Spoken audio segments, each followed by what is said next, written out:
છેલ્લી વાર જ્યારે તું મોળવારે આવી સગાઈની વેટી તારા હાથમાં બતાવી હો ના વળી પાછી તને બહુ સમજાવી બેવફા થઈને તારી જાત તે બતાવી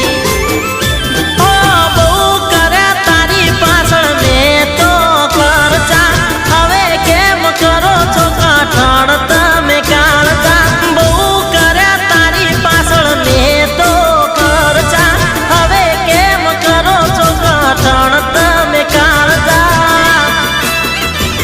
કુદરત તને જોશે હો જીવ હતે